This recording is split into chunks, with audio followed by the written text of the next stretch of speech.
other major story that is breaking at 5 o'clock. A county commissioner indicted on federal bribery and tax evasion charges. Edmund Ford Jr. from, of course, the infamous Ford family, accused in an elaborate scheme to profit from his position in government. Now, as we set up our coverage tonight, let's break down how this all worked. Federal agents say that Ford would use his position on the Shelby County Commission to secure grants for nonprofits.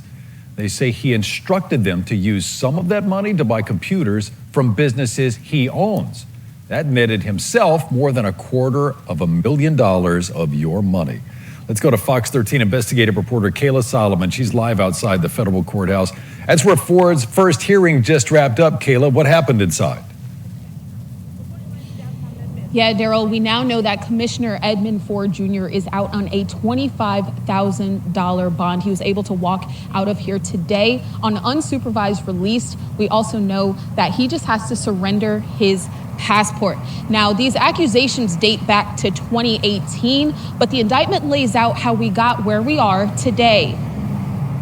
Well, we've known about the investigation. I've been talking with the U.S. Attorney's Office now for a while. Friday morning, the outcome of a years-long investigation into County Commissioner Edmund Ford Jr. was revealed in a federal indictment. The charges: 1 count of bribery involving federal programs and 6 counts of tax evasion. I'm honored to be representing Commissioner Ford, and look forward to defending his innocence in court. The indictment alleges Ford Jr., along with members of his family, owned a company called E&J Computer Services and Repair, as well as Precise Solutions and Consulting, LLC.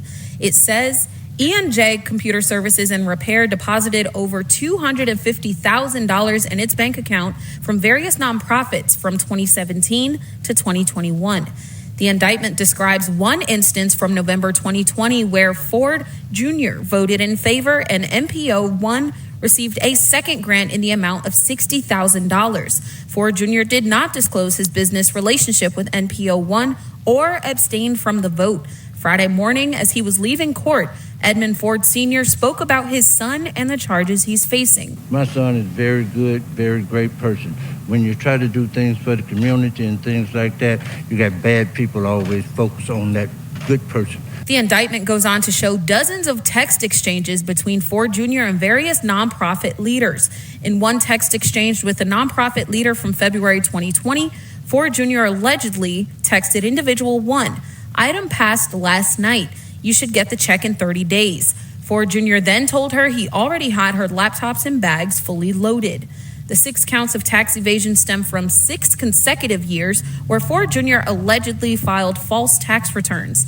Most recently in 2023, the indictment says during an interview with federal agents in May 2023, falsely minimized his involvement with E&J Computer Services and Repair and Precise Solutions and Consulting, LLC. In May 2023, Fox 13 was there when the FBI raided the family home of the Fords in Whitehaven. At the time, an assistant district attorney told Fox 13 the investigation was connected to a misuse of public funds. A lot of things will come out. God good all the time. We're not worried about things, okay? Not worried about things. Now, Ford Jr. and his attorney entered a not guilty plea today. If he is found guilty or sentenced for these crimes, the maximum penalty for all the charges combined would be about 15 years, and he'd have to pay hundreds of thousands of dollars in fines. Daryl? It's Fox 13's Kayla Solomon live from downtown Memphis. Thank you, Kayla.